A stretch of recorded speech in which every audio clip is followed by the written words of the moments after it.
Coming to you live from downtown Detroit, this is Benzinga's PreMarket Prep with your host, Joel Elconin. This is a volatile puppy here, isn't it? And Dennis Dick. I'm bidding a penny. I will buy the stock for a penny. With everything you need to start your trading day.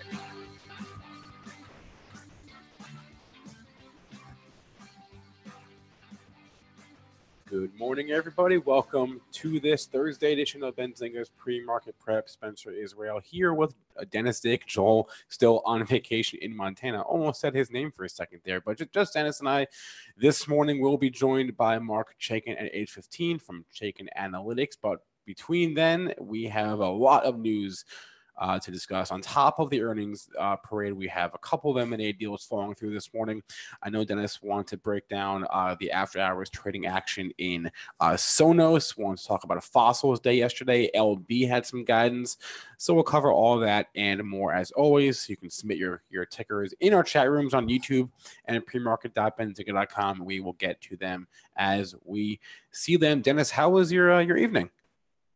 Oh, pretty good here. Just took it easy. A little bit of trading there. You know, I often trade till 8 o'clock at night. So my evenings are often during the week full of trading. Okay.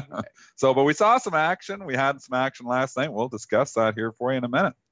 Yeah, I guess we should start with, since it's mentioned in the YouTube chat, we'll start with this RAD thing, Rite Aid, because that soap opera appears to finally ended now. So they're not getting taken over. Is this like the final, nail in the coffin for Rite Aid? I mean, we've talked about potential Rite Aid takeovers for a long time. It's not on the table. They've been off the table. We're officially done. No Rite Aid takeover. Rite Aid and Albertsons have mutually agreed to terminate their merger agreement. And so the story will come to an end at $1.50, it seems like. Well, we don't know where Rite Aid's going to go from here, but I think, this is the worst kept secret. I don't know if there was ever going to be a merger here. It's down 10%, but I mean, really, it's down 18 cents. It's $1 stock. It's kind of boring to talk about. So I think I might actually just move on here from Rite Aid because I think the story is over. It is what it is. I mean, there's some support down there at $1.50, but $1.50 stocks are boring to talk about. Yeah. Let's go to the one wild stock from last night. Okay. The big report that a lot of people are talking about is Roku, actually. A lot of people following the stock. It's up 10% here in the pre-market. They obviously said some pretty good stuff. Spencer, give us the details. Well, they did. The Q2 EPS, they broke even, and the estimate was a 14-cent loss. Sales, 156.8 versus $141.8 million. So big beats on the EPS and the sales in the Q2. The Q3 guidance was good. The sales guidance, 164 versus 172 million versus a $165 million estimate. The fiscal year guidance in terms of net loss and EBITDA was also strong. They also announced the launching of the Roku channel for the web, and which is going to be a free streaming service, and the street loves it. Saying everything right. I'm kicking myself here because this is one I did want to buy on the pullback, and when it got into the 30s, end of the year, it ran up to $58. Pulled back in April, May, June. It gave you lots of shots in the lower 30s before it started to rip here now. Now you start thinking about his all-time high is going to be challenged here, 58.80. I mean, the story is still hot. The stock is still hot. I see no reason really why it should cool. Obviously I'm not chasing something that's up 10% here today, but I think on pullbacks, you're still going to find a ton of buyers here. So the trend is your friend. I'm a buyer of Roku on pullbacks. You haven't used, you don't have a Roku, right? I don't know if how do you know? Isn't it just built into the TVs? Well, yeah. You have to buy a Roku service? Yeah. How does it work? You have to buy like a Roku TV, like a smart TV. What does it do? For do you have Apple TV? Yeah, I do. It's more or less the same thing. There are differences in terms of the types of content on there, but it is essentially. Do they have their own content? Like, why is Roku so hot? Like, I mean, if it's just Apple TV, it's got to have something else to it. Like, why is it so? Okay, so for example, you like AMC content, right? AMC is not on Apple TV, but they're on Roku. So it's just they've got all the content on it. How are they? So they're on Roku. So how are they different? And I'm just trying to figure out, like they're carrying Netflix content. How are they like? I know they work along with. No, it's like it's the pipes. It's the same. It's the same as Apple TV. It's the pipes that are going to carry all the content. But they're built into TVs, so you buy a TV with Roku. Comes with it. And then you get a Roku subscription. No. Do you ever like, I'm confused Yes. as to how it works. Yes, it's not. It comes with it comes with it. It's built into the hardware. So you just pay. It's not a subscription that you pay for.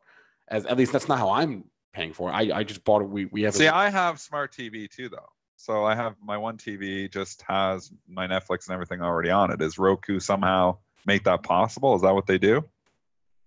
Unless I think you have. It has to be. Now, I'm not tech savvy. Specific Roku. So I follow the stories. I'm a stock trader, so I don't totally understand how all the tech stuff works here. So, Chad, if you can help us here too. Like, I've got my smart TV. I just press my little smart button, and then I'll pause my Netflix, my pictures, my internet, everything else. So, is that somehow what Roku does? No. You would know if you had it because it's a specific like remote that you have. But so you would know if you had it. It's not ubiquitous to all. So it's the hardware that can make Netflix run. It is a hardware that can be built. It can be built into hardware. It's a streaming. It's a streaming pipes. Okay. Platform, I would say. So Netflix, HBO, Hulu, whatever you can watch through Roku. Whatever they do and how they do it doesn't matter to me. I just look at this trend as your friend, and everybody talking about it all the time means the story is still hot. This market is all about a hot story, and this is one of them right now. I mean, the market cycles, and this is the big thing to take from trading. You don't have to totally understand the ins and outs of every single company you trade. All you got to understand is what is hot and what is not. And what is hot continues to usually get bought on dips. What is not gets sold on rips. And once you can identify that, trading becomes a whole lot easier. But if you're always one of those that are, trying to fight in the cheap stock, that's a tough gig because we're in a momentum market. Again, I've said before, there has been contrarian markets before. I love contrarian markets. This is not one of them. This is one where when the trend breaks, it continues to go down for a while. So you ride the momentum until, you don't ride it anymore. We've been talking about the Chinese stocks. Those were the hottest thing in the world a month and a half ago. They are cold as ice right now. You saw WB yesterday, Weibo, on the earnings. I said it actually on the show. I said, I think this thing gets anywhere up to near 90. I'm a fader. It actually got to 90 right on the kisser. That was the high of the day. And it turned around and they sold it all day, all the way down to 80. They're selling the Chinese stocks on rallies. So that might change again. You've got to be able to identify the turns when they happen. But right now, China out of favor, Roku in favor. All right, Dennis. So I don't know when Roku turns, but it will eventually turn. But right now, the trend is still your friend. Dennis, the pre-market high in Roku is 53.50, and the all-time high is 58.80. So you're not the earth in striking distance. I mean, it's up 10%. Everybody loves it. Shorts are getting squeezed if there is any shorts in there. I can't see any reason why it's going to just turn around and die today. But funny things happen on earnings days too, so you always have to be prepared, always have a contingency plan. But if you're coming in and you're entering now, you're late to the party. I mean, we've been talking Roku on the show for a while. I really wanted to buy this back when it was in the 30s 2 months ago, and I didn't. Should have pulled the trigger. Now it's late to the party. I don't like chasing stocks. Again, I don't like to jump on moving trains, even though I did before, literally, but because I fall under the tracks. And that's why, when this one's already moved, I think, you missed the boat. If you're coming in here now, if you get pullbacks, though, maybe get back to 50, maybe, find, a place to get out. But remember, again, always have yourself an out.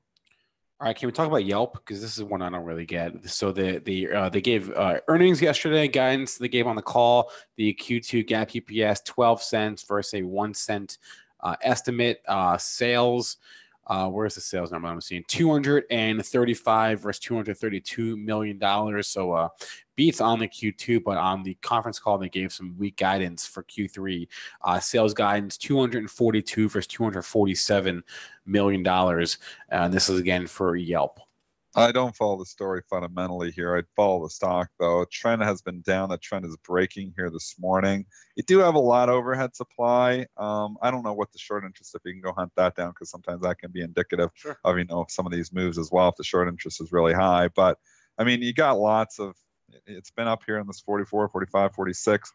Trend is obviously breaking to the upside here now, so I would think on pullbacks you buy, but let's wait until you get a day of trading after the earnings, because funny things can happen on these earnings reports. It's a nice lift. I know in this market it's hard to fade some of these earnings reports because once they get going in one direction, they sometimes just keep going. So we'll see here on Yelp today, but I don't have enough information here to really make a call on this one. It feels like a 43.70. It's kind of in the middle of nowhere. And, one of these that it's maybe too hot to chase this morning, but, too high to chase, too hot to short. Short interest that I'm seeing 31% of the float. Holy. Okay, Spinner's got it at 8%. So 8% short interest? One or the other. If it's 30, that's a big difference. I'm not sure, and I didn't go look it up. So if it's 31%, that's giving you a pretty good. We've been squeezed. Oh man, I'm looking at the wrong symbol. I'm sorry. That's what I was going to say, because Spinner's usually pretty good in the chat. If it's only 8, that's not a big. I'm looking at the completely wrong symbol. That's what I have too. Okay, strike 31 for 8%. Spencer Israel's sleepy here in the morning. I was looking at like it's TRUP or something. I don't know what I was. I'm going with Spinner's number. He's usually pretty solid. It's 8. JJ has confirmed it's 8. Yeah. 8's not a big deal. I confirmed it's 8 it's too. Not a huge deal. So there. All right. 8% of people are getting squeezed, but that's not that big a deal. No. So jump over. So many earnings stocks to go to. Let's go to bookings. BKNG. Okay. They reported. We already heard from TripAdvisor. They got annihilated. Well, Booking appears to be following suit here. They are down 159 points here this morning. BKNG. I don't know why they changed their name. It's so annoying to me. I loved it when it was Priceline, then Priceline Negotiator, all the marketing that they put into that, and then they changed to Booking.com. Marketing fail, in my opinion. Anyways, BKNG earnings. Yeah, they were supposed to report yesterday. They ended up pushing it back to this morning. Q2 EPS $20.67 versus $17.32 estimate. Sales 3.5 versus $3.44 billion. The Q3 EPS guidance coming in very light, $36 to $37 versus a $39 estimate on BKNG. Annihilation here. Now, I will tell you, and Nick Shaheen, who we have on Tuesdays, is very good at trading this stock, and he often, on these pullbacks, writes puts on it. I don't know if he's doing that today, but he's probably got his put writing shoes on. Anyways, TripAdvisor. Let's take it. It got killed on its initial earnings report. Went all the way down to $48. 5 days later, it's got 2/3 of the losses back. So I'm definitely not shorting Booking down here, and if it starts to find a bed. This is one that has a chance to reverse again. I've seen Booking a lot of times lose 150 points. And when I look at it a month later, it's often got those losses back. It's one of those like Oracle, always gets killed on the report, but then bounces back. And we've seen this time and time again with Booking, which used to be Priceline. I'm definitely not fading it down 165 points. And interested in the long side. I don't know if I'm just coming out here, stepping out and, going to get run over here, trying to call the bottom, but you start to see, the stock stabilize. Maybe after a day, you get a chance. That's the way it worked in TripAdvisor, and TripAdvisor took off on the next day and has been up ever since. Now Booking following suit. So again, sympathy traders who are taking these earnings plays, it's been working really well this earnings season, where you look at one of the companies that reports that's similar in the industry, and the other ones seem to follow suit. We saw this with the restaurant stocks earlier. We often see it with the banks very, very early in the earnings season. We're coming into retail earnings season now, so take some cues from some of these early retailers that are going to report here. Obviously, we've saw a few of them already, like Michael Kors yesterday, so maybe it's going to be a better retail season here for earnings. But wow, this is a big hit for Booking, but I'm probably not selling it down here. Next week is really when retail earnings season kicks into high gear. It's particularly mid to later in the week. Yeah, like the Walmarts and the Targets. Yep. I'm trying to get my calendar right now. Yeah, big guns. We've got Wednesday is Macy's, Thursday is JCPenney, Walmart, Nordstrom, and then a few L Brands, Foot Locker as well. So yeah, and the week after is Kohl's, TJ Maxx, Target. Anyway, so that is the deal on Bookings. 1 minute, 8:14. Let's go to take a break and let's grab Marc Chaikin from Chaikin Analytics. He's got a lot of thoughts on the financials, and pretty much every sector is on his radar. So we'll be right back with Marc Chaikin.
Welcome back, everyone. Pre-Market Prep. Spencer Israel, Dennis Dick, now joined by Marc Chaikin, the founder of Chaikin Analytics, 40-year vet of Wall Street, everywhere across Wall Street. Marc, how's it going? It's going very well, and particularly so because I'm at the Jersey Shore, what they affectionately call the shore. Where at the pretty shore? Relaxed and seeing the markets very clearly, believe it or not. Always good to be out of the office and seeing the markets at a distance to sort of make some sense out of them. Talk to us about clarity, Marc, because I sometimes see the markets clear. This market's been a little bit tricky, at least the overall market. We're up near all-time highs. It feels like the bull train is still intact, but then you have little stories inside the market that aren't as pretty here. Give us your clarity here on what you're seeing in the overall market. The overall market is following the earnings script that we laid out back in June, July. Earnings season has been a big win, validating the 20% year-over-year earnings, but we're running into a seasonally weak period, which is August, September, and this fits the mid-term election year pattern very well. So I think what I'm seeing is what I hope to see: large caps starting to outperform again. I believe the S&P 500, particularly since we're within 1% of the all-time high, will get there very shortly, perhaps even this week as earnings season winds down. But without the impetus and stimulus of earnings, I think the market is going to go into this Labor Day period a little bit soft. So that's the bad news. We might get a pullback of 3 to 5%. The good news is there's a really powerful historical pattern from the midterm election year low, and you could sort of promote the idea that we saw that low in March and we may not get back down there again because it would take a 10% correction to do it. The average gain since 1904, from that low to the high in the pre-election year, 50%. So take 2533 on the S&P and multiply by 50% gain, and you have the outlandish upside target of about 3,800. Holy cow. Yeah, if you do that, a lot of people will be partying. Yeah, in 2014, we had a 20% rally from this low, but it's been the most reliable pattern in the election cycle over the 120 years. If we do see a rally, which stocks, Marc? Let's jump into individual stocks. Which stocks are going to take us there? Like, which are going to be the leaders going forward? It has to be the financials, Dennis, because you've got them lagging. They're right up against quadruple top resistance. And we do have a harbinger, which is JP Morgan, which is trading up near its all-time high. And of course, you had Jamie Dimon, CEO of JP Morgan, last week saying, or maybe it was Monday, 5% interest rates are not out of the question. Now, this is very bullish for the banks for two reasons. A, the Fed says they're going to go there slowly, wherever they get to. Because what the market hates is a big jump in interest rates over a short term. So assuming the Fed is telling the truth, and they have been for the last 4 years, they basically tell you what they're going to do. We're going to see rising interest rates into the end of the year and then again in 19. That improves net interest margins, the cost of borrowing versus the cost of lending for banks. So you've got to be bullish on the banks here and the insurance companies, which have really been beaten down. I am not quite sure why the insurance companies have been beaten down. Have you guys had any discussions on air about that? We haven't talked about the insurance a lot, but I mean, AIG had a disappointing numbers just last week there, and it seems like it always disappoints, but it's one of those that comes back after it disappoints. I remember back in May, they really hit it down, got it under 50, and it bounced back a month later. It does seem like a lot of stocks just bounce back. Travelers has not participated really in the rally at all either. It's definitely been an underperforming sector. I mean, you can look at Chubb. Chubb's been a little bit better one, but it's been a difficult sector, insurance companies. And maybe, Prudential, MetLife, Lincoln National, they should be doing better. In a period of rising interest rates, some of the pressure is off. Now, people have talked about the fact that the insurance companies are more sensitive to the 10-year rate than the 2-year or the Treasury 90-day Treasury bill rate. But historically, these stocks have done well in a period of rising interest rates. And so I think the financials will lead us out of the wilderness into big new highs, but I don't expect much more than 2,900 here before Labor Day, and then maybe a 3 to 5% pullback. Remember, we haven't had much of a pullback since the March lows. The market has been pretty much higher highs. What about the leaders who got us to this point? The FANG, the Facebook, Amazon, Netflix, and Google. Are those going to continue to be, leaders going forward? Are they going to help us out, or is the money just going to rotate out of those names into, financials and other lagging sectors? Well, I think there's a bifurcated group there now. Power gauge rating is still bullish and recently so on Apple, Amazon, and Google. I would definitely hold those stocks and buy on dips. Facebook and Netflix have broken their uptrends, and I would be a seller on strength of those two names, and Microsoft in addition on a value basis. Microsoft used to have a bullish rating and Chaikin Power Gauge, it's now neutral. Microsoft selling at 25 times earnings, and growth expectations are not very high. That seems like a very high historic multiple for me. And the fact that we no longer have a bullish power gauge says, maybe it's time to take some money off the table. I think the biggest controversy comes around Facebook. Facebook usage is starting to decline. And now Instagram, which had been picking up the slack, is starting to show lower numbers. It's all very minor, and that could change in a given quarter. But if Facebook starts to lose users on a monthly basis at these lofty levels, that affects advertising revenues. I think it's time to sell rallies in Facebook and Netflix, but the others all look good. And remember, you have these big index flows. So a lot of these stocks are being propelled by flows into market cap weighted ETFs like the spiders and some of the lower cost alternatives to the spiders. What about a stock like Twitter? This is one that really got beat on earnings. It looked like it was going to be okay, and then they annihilated it. It hasn't really rallied here in the last week and a half, just kind of hanging out near the lows. What's the power gauge look like on Twitter, and what are your thoughts going forward? The power gauge turned bearish when it broke the $40 level, so the technicals broke down. I think Twitter is going to face some of the same problems that Facebook is facing. People are a little bit burned out with these social network devices that keep us glued to our phones all day long. And so I wouldn't call it a backlash, but there clearly is a saturation in my view. And if they can get their ad revenue game going, sure, that's okay. But I think these stocks have somewhat had it. And, every trend has its day in the sun. And then we look back and say, gee, that should have been obvious. And I think Twitter was very overextended heading into earnings. So Twitter is not a stock I would be buying here, particularly with a bearish power gauge rating.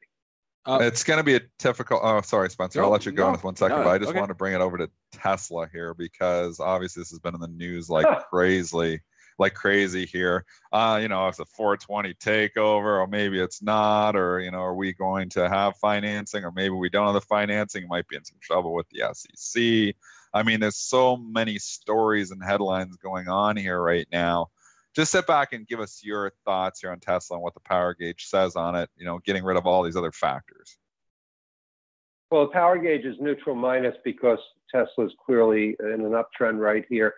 I have inelegantly referred to Elon Musk for the last 2 years as the P.T. Barnum of the 21st century, and he's more than justifying that. I think he's a cross between President Trump and P.T. Barnum, and going on Twitter the way he did, I think, was a way to stick it to the shorts. And in doing that, I think he's created a lot of legal liability. I'm not a lawyer, but I read what the lawyers are saying on CNBC and in Wall Street Journal. Hard to believe he could line up 50 to 70 billion in financing for a company who's burning so much cash. And so this guy has been known to pull a rabbit out of a hat in the past. That's the risk in shorting the stock. That's why we only ever recommend bearish vertical put spreads where your loss is limited. But the shorts, in theory, have lost $1 billion here in the last 5 days. So that's an awful lot of money. I just wouldn't go near it.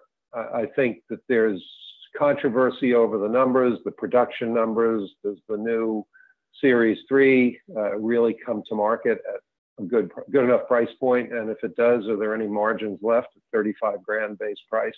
Very controversial stock, very controversial CEO. I think he tried to stick it to the shorts.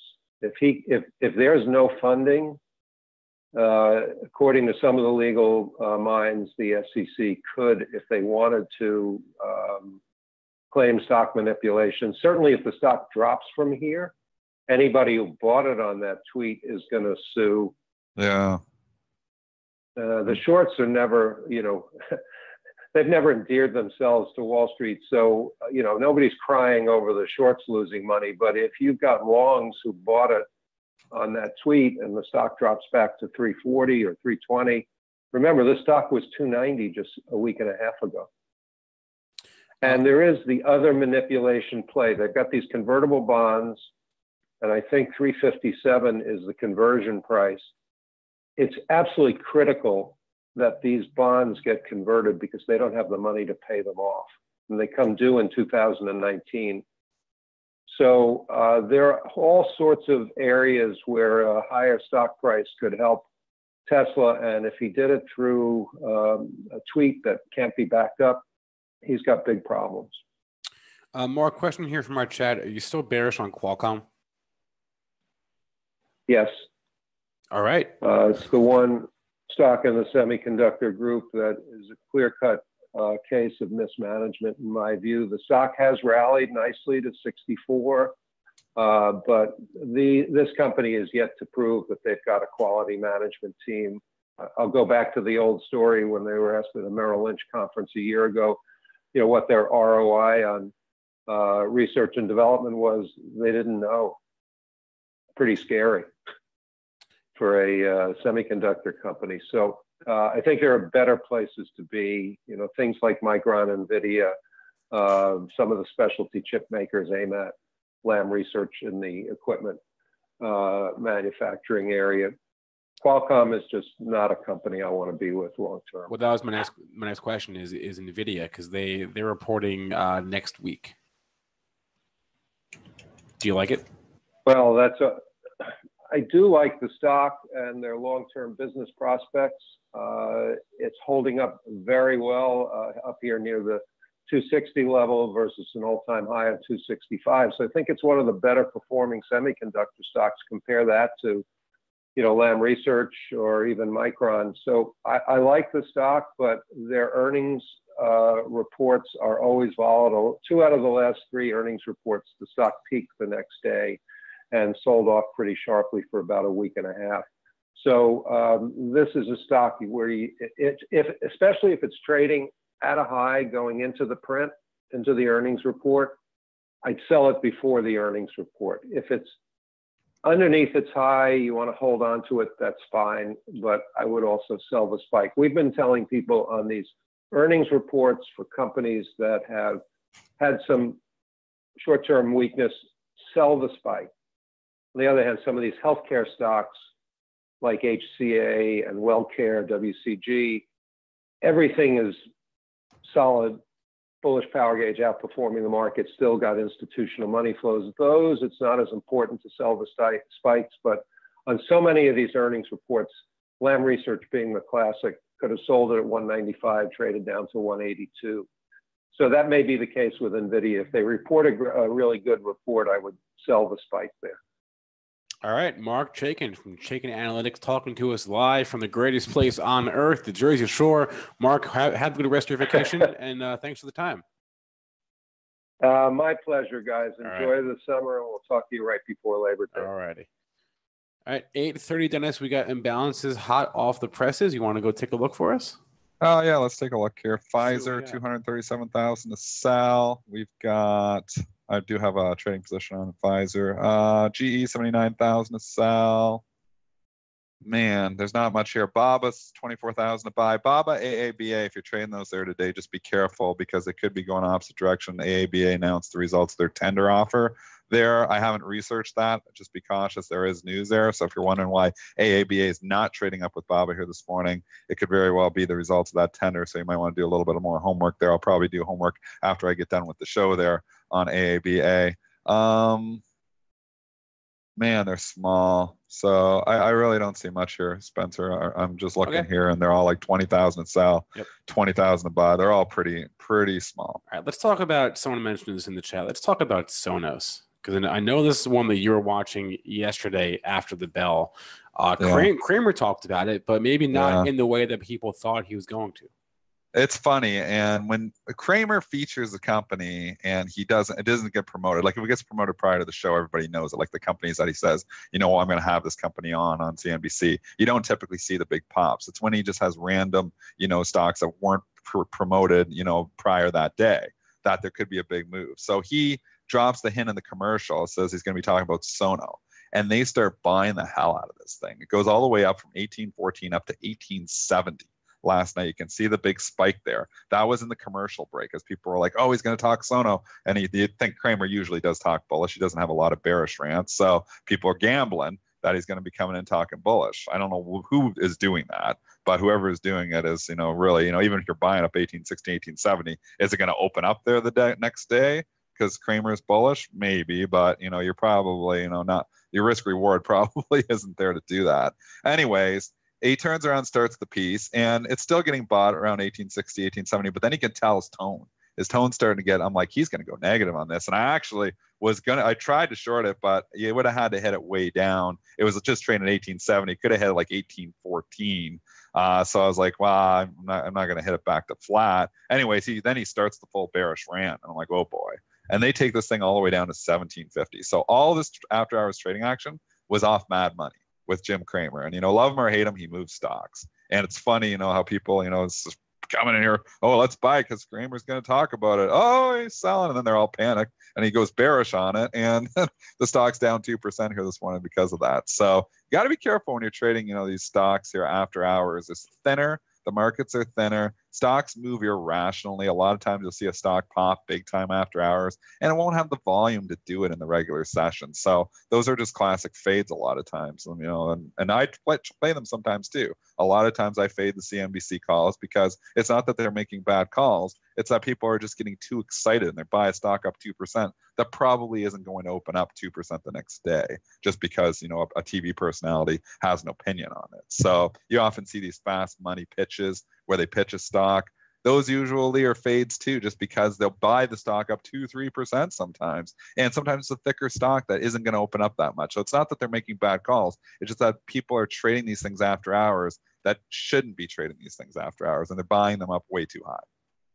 Yeah, watch that liquidity after hours. Watch the liquidity. That just goes to show you. But anyways, I just thought it was funny, that they're buying this whole thing all the way up during the commercial break, and then he turns around and does a bearish rant, and all those people get run over. So if you're trading the stuff after hours, you got to be careful. I've been trading for 20 years professionally, so after hours is very difficult to trade. You've got to know what you're doing. It's like little. There's little time bombs all over the place, like people set, traps. There's all kinds of stuff going on. I've talked about it before. There's the handler algo that will literally, if the stock closes at 18, they'll bid 17 and offer 19. And then if it goes up to 18.15, they'll bid 17.15, hoping you hit the wrong handle. There's all games. There's a lot of dirty stuff that happens there. And then the earnings itself is just difficult to trade. You see these whipsaw action like we saw in Snap as well. So you've got to really, know your stuff. It's all about information, after hours, knowing the news. And you got to be glued to your news, because if you miss a piece of news and you're trading a stock and it has news, you can really get hurt in a hurry. So I would just say caution if you're trading after hours. And the people who are trading these things off, because Jim Kramer says, oh, I like the stock, and they're buying it up 3-4%. That's usually doesn't work. It usually is a fade of the better trade is actually to fade those moves typically, because you think like Kramer's moving a stock 3-4%. Well, does he have as much influence as a Goldman Sachs analyst? That's what you're basically saying if you're buying it up 3-4%, and that just typically isn't the case. All right. At the top of the show, we were asked to discuss STZ Constellation Brands. I believe they're going ex-dividend today. But let's look at the chart of ST. They are ex-dividend today, Constellation Brands. I haven't looked at this one for a while. So 214.41 was the close. They played a 74-cent dividend. Adjusted close is 213.67. Has had no trades today, so there's nothing to say. It had earnings, did it not, last week? I'm trying to remember. I'm just going off my goldfish memory here. Didn't it have earnings? It had something when it had that violent candle, the 205 to 214. Maybe it didn't. Maybe the earnings were back in June when it really sold off. But anyways, I don't know. There's not much to say about this one. So it hasn't had any pre-market trades. It's kind of just in a trading, little trading range here. It got, it spiked down, had a reversal day back on August. I'll just grab the date, August the 3rd, when it went 205 and then closed strong at 214. That was your tell that, the bear story is probably over here. And that's what you look for. Like those are the turning points. This is a good educational piece on just candlestick reading here. And when you see a trend that's clearly down, I mean, STZ has been in a downtrend. Like June, July, August, trending down, down, down. You see that reversal day where a stock goes weak, takes out a low, and then closes higher. You get like a key reversal there, and closes strong. That's typically a sign that we've reversed here. And now is a good time to probably get out. Gave you a couple of days where we got down to 11.65, to 12.31, and then started spiking up here again. So I'd say the bulls are in control as long as you hold the low, which was the day after that reversal day of 211.65. All right, let's talk about Fossil, because I know this is one that you want that was on your list. For Absolutely wild. Let's bring up the after hours, or bring up the trading chart from yesterday. But pre-market yesterday, it was wild there too. The stock was down, then it was up enormously, then it was down and ended up closing weak. So I mean, these retailers can really bounce around. Anyways, you can see the stock opened up $1.50. It ran quickly up in the first hour. We're up to 29.5 on a huge run, and then they pulled the rug out from under it and went through 28, 27, 26, 25, 24, went through $23. It literally fell from 29. We were 29.5, 29.48 at 10 o'clock. By 11:30, by almost 11 o'clock, so 1 hour, we lost 6 points on the $29 stock. That is an incredible move. And what happens is you get people buying the pullback. When you see no bounce, people are getting wasted in that. I mean, getting hurt. Market makers even getting hurt in that, because market makers make money, by chop, stock oscillating around, wiggling in and out, making a market. When you see a stock go straight down like that, you get hurt. Now, a lot of your market makers would have backed off on a stock like Fossil because it had earnings. So they're not going to be actively making tight markets in that. But any trader who is thinking, I'm going to buy this pullback at 20, I'm going to buy this pullback at 27, 26. I mean, when they start going in a free fall, look out. And that was, it really burned some people. So now you look at this and you're like, man, there are some people hurt in this thing. This thing is not going to bounce back easily. So a lot of people think, oh, it's going to come right back. Stocks typically don't come back when they get that kind of intraday damage to them very quickly. And I would say you probably have all kinds of people who are caught in this thing. Overhead supply, this thing gets up to 24, probably finds more sellers, 25, path of least resistance. And you look at this chart and you think, wow, it's got to come back. Doesn't have to do anything. I would say the path of least resistance is probably lower. So I would actually be a seller of rallies on Fossil. All right, let's head back to the earnings, because there's a few more that were on my list to discuss. Let's go to Goose. Canada Goose reporting this morning. Q2 EPS 16-cent loss versus a 7-cent loss. Estimated sales 44.7 versus 50.3 million Canadian dollars. The fiscal year revenue growth guidance they gave at least 20% for the year. Adjusted net income growth of at least 25% for the year in Goose. I don't get the story, but it's a hot story and I can't argue with it. Sometimes I just can't grasp fundamental stories, and I'm just not going to trade it for that reason. This thing the valuation seems ridiculous to me on it. Maybe, Canada geese about, whatever, but, like I said, I got 50 of them on my lawn every day up at my cottage, so it's not a very rare bird either. I don't. I mean, it's got a hot story. That's not what this is. This isn't a bird. It's not birds. What is it? What's Canada They're geese? They're jackets. They ought to Canada. Isn't it like with Canada geese or something though? What is the jacket? So what's Canada Goose have to do with it? They're fashionable jackets. Okay, so what's Canada Goose like? How is is that like the Goose label on it or something? Is that what it is?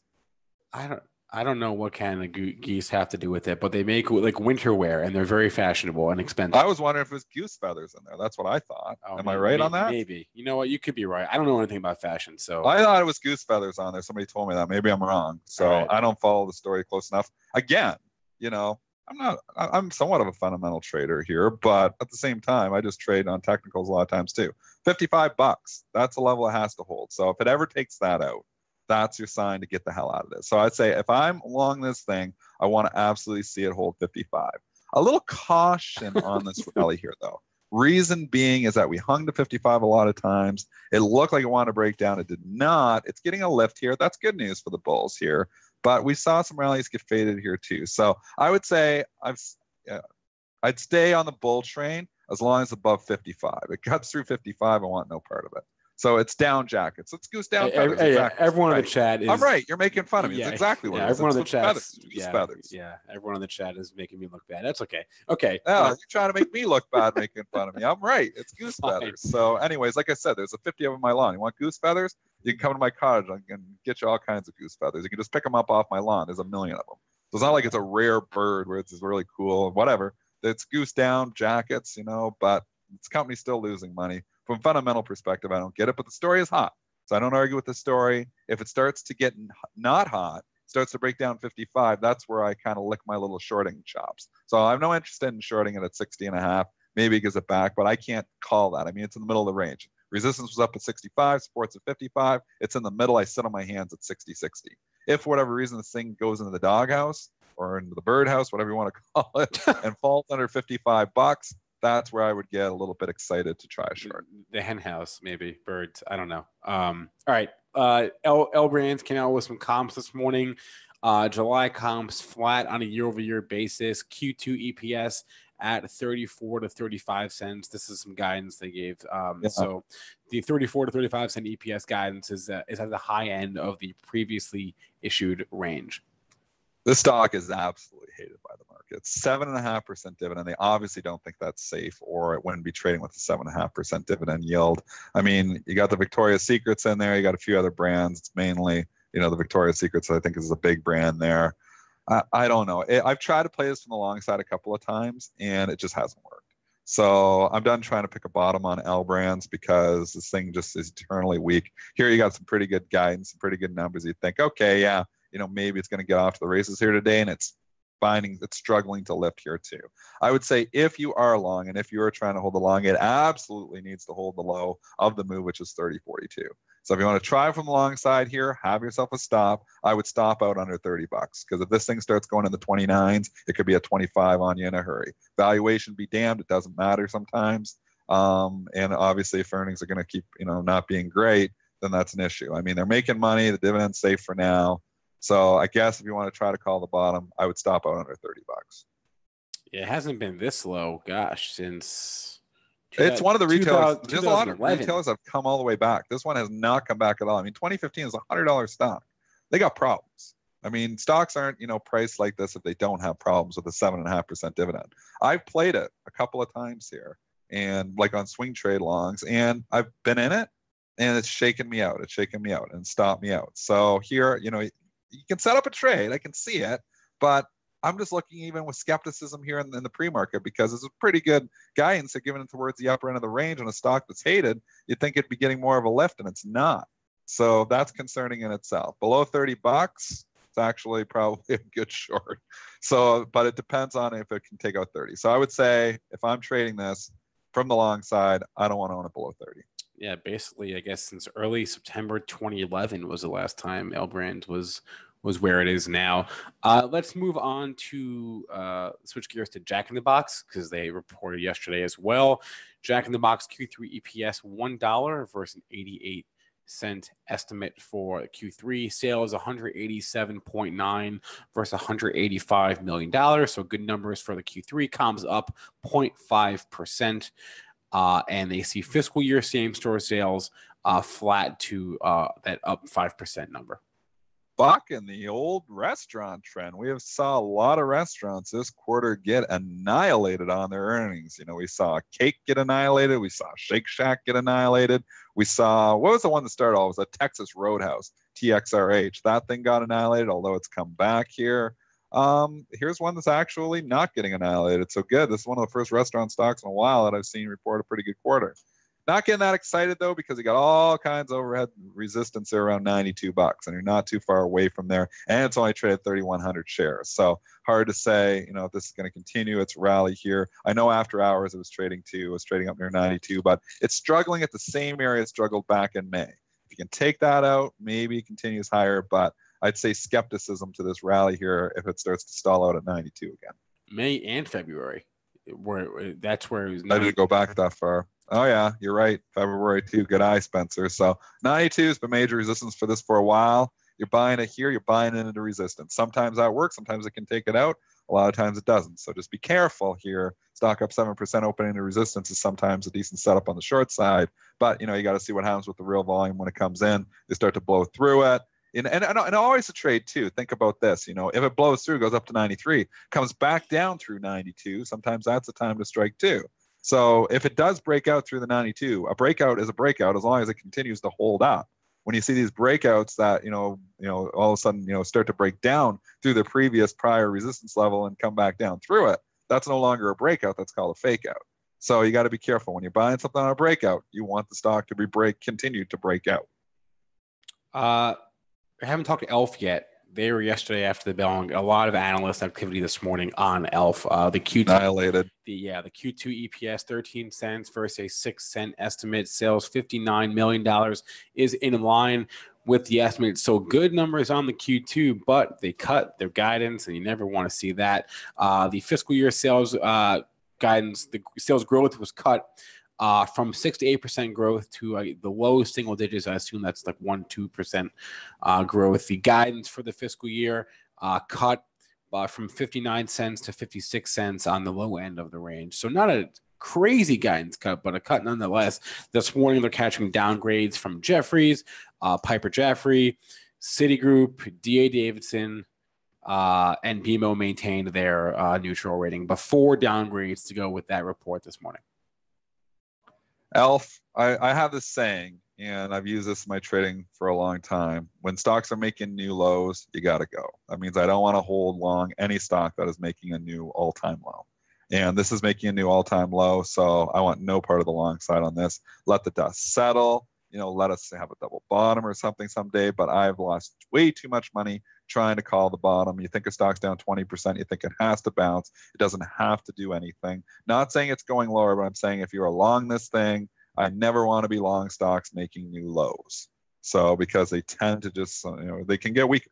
They can get a lot weaker and they can hurt you in a hurry. Like this stock at 1180 could be at 10 bucks. It could happen. That can literally happen. People think it can't. That could happen today. Not saying it's going to happen. I don't have enough information. If I thought it was going 10 bucks, I would short it right now. But I'm saying you can't just think, oh, it's down 20%. How low can it go? It can go a hell of a lot lower. When stocks are making new lows and new all-time lows, it's typically not a good sign to go long them. Right. So at this point in time, I'm, you know, until it puts in a double bottom or gives me a reason, I see no reason to go long the stock.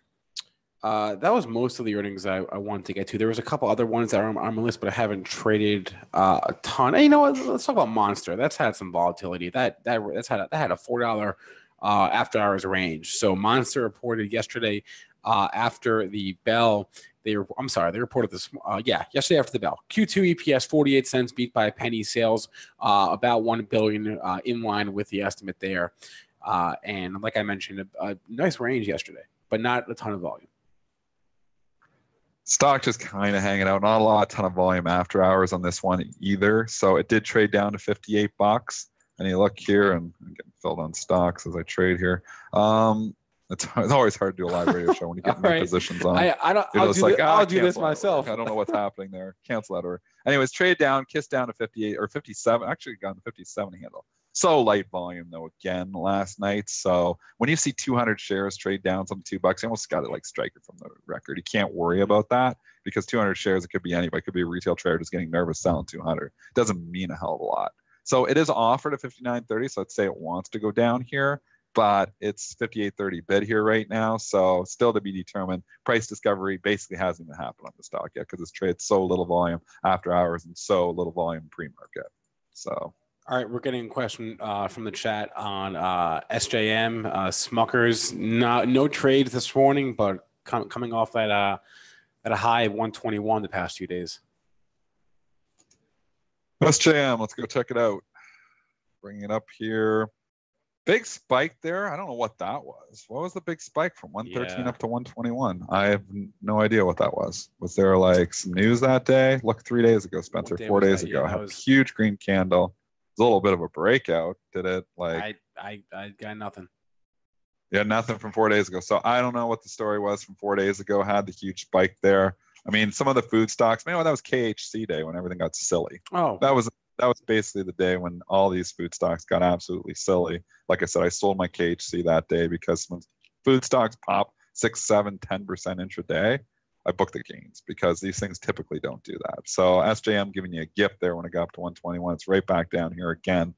You know what? Valuation's okay, but it's this chart, when you bring it up here and you look at the monthlies, really it's in the middle of nowhere because you were at 130, you spiked down, you got all the way down $96.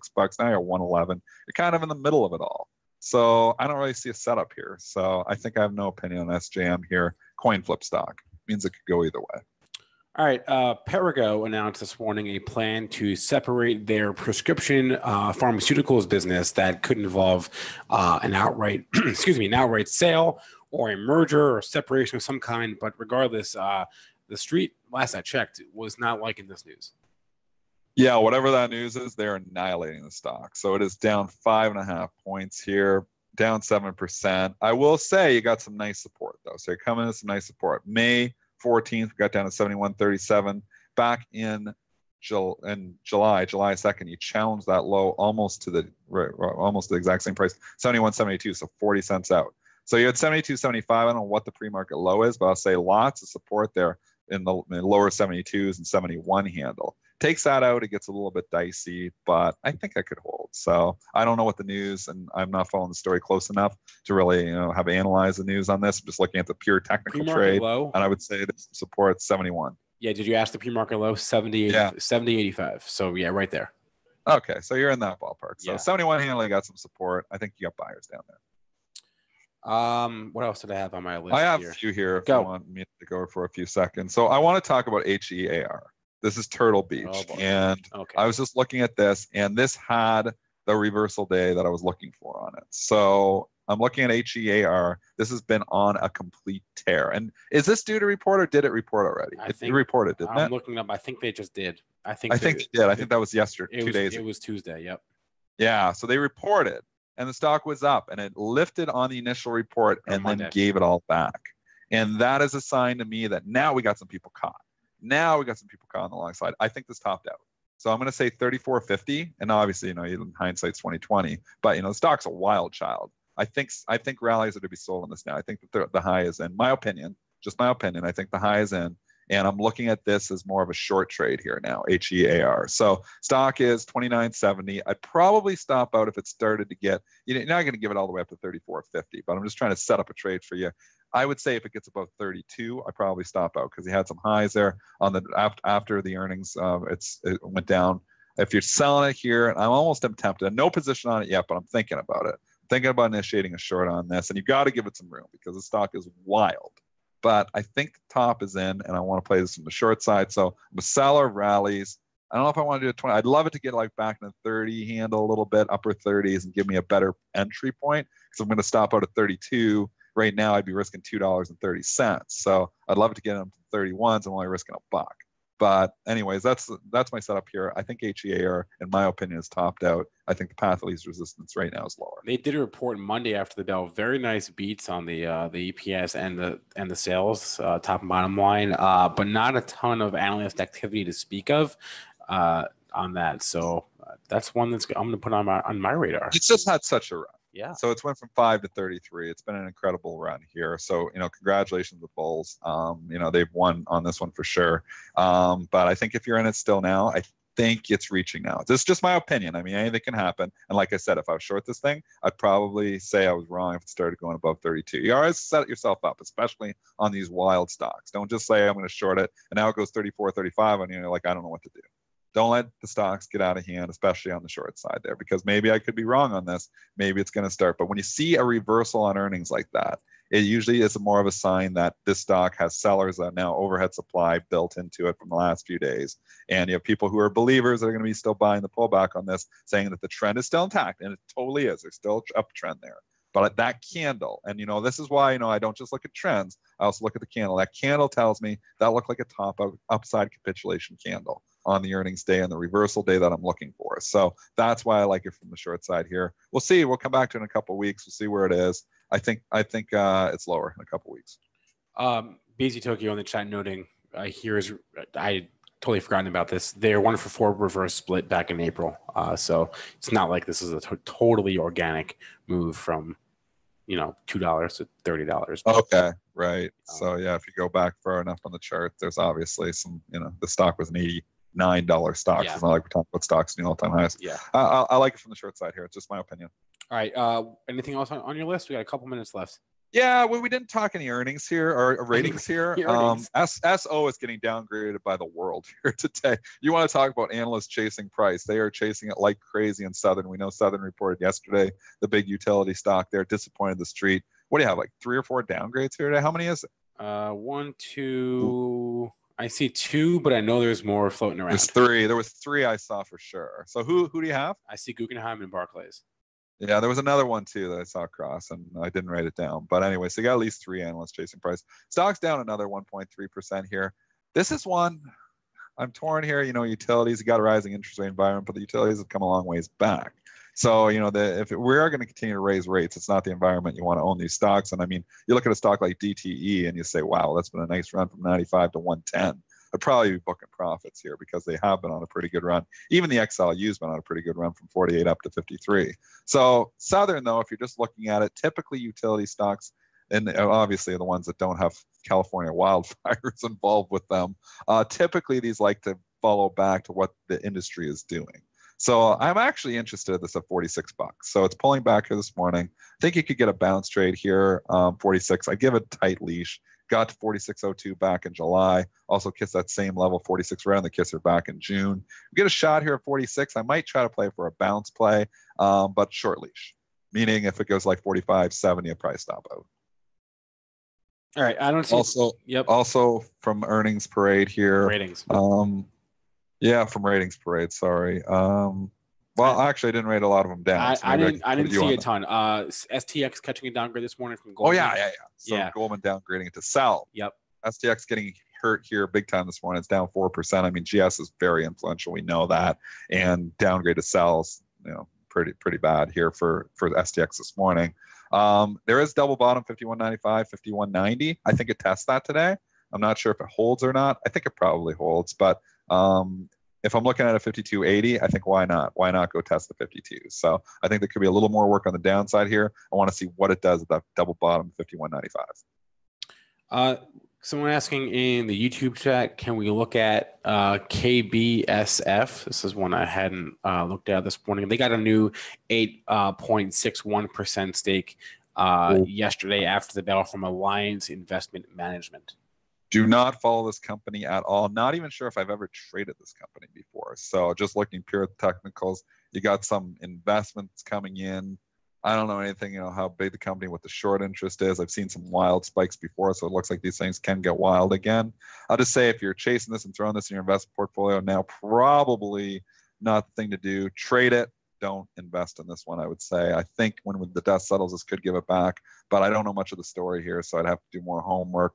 I just know I've seen huge spikes in the stock before, and they've been short-lived. So it seems like every time this spikes up 60% one day, it's usually a time to book some profits. Although you had a wicked spike, holy cow, back in October, went from October 2017, went from $2, it looks like in a short period of time, to 15. So I don't think I'm shorting it either, because I've seen some wicked spikes here in the past. I mean, that's just, looking at the technicals and looking at what stocks have done in the past, because sometimes they do that again. So I think I'm hands off on this one. All right. While we're on the topic of new investments, reminder that 13F day is Tuesday. So Tuesday after the bell, we're gonna get Buffett Acumen, Icon, all the biggest names disclosing their investments over the last quarter. Before we wrap, Dennis, can you give us a quick update on imbalances? Anything changed? Let's look. Pfizer still 189,000 to sell. Alibaba still 98,000 to buy. Again, Baba AABA has the news today with AABA giving the results of that tender. GE always has a sell and balance, 193,000 shares to sell. I'm looking at, let's go look at Square is nothing, 16,000 to buy. Nah, it's small. And you know what? These days are typical like that. You've got a day that you're just chopping up a point, down a point. There's no institutions that are confident enough to say, I want to sell a big position today or buy a big position today, because the market isn't giving you really that it's going to be a bearable day. These are the toughest days to figure out, which way the market's going to go. I will just say, the trend still is up here. It seems like rotation keeps bringing us higher. We haven't quite got to the all-time highs here, but I think in the next day or two, we're going to challenge it there.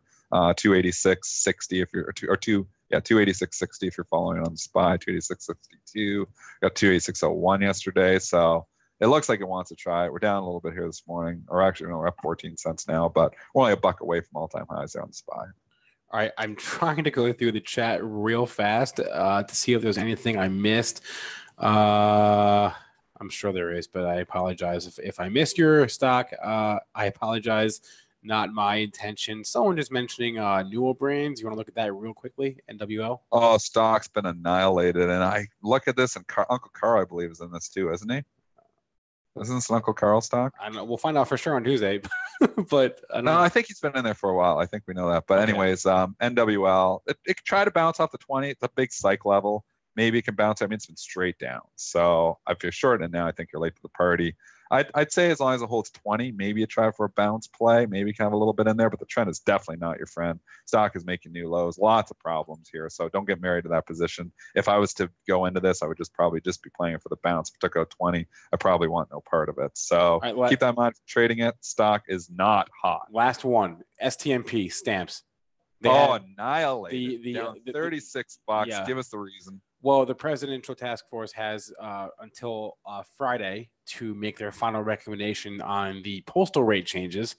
I don't know if they actually said anything, though, regarding what they're going to do. So, and there was also that headline that I saw it go by, too, as the headline that broke there on this, and I can't go from my memory, but it like they were looking at their arrangement or whatever and talking about stamps.com and their current arrangement, like basically what was that headline, Spencer? Because I'm butchering the hell out of it.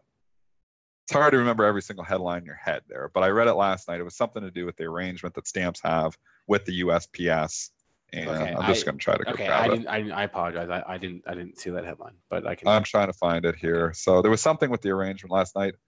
Okay, so stamps.com discloses risk that the USPS may renegotiate their compensation arrangement. Oh, boy. That is the headline that is annihilating it. So it is down 14% on this. I mean, let's see what happens when the dust settles here. But, I mean, that does not sound good.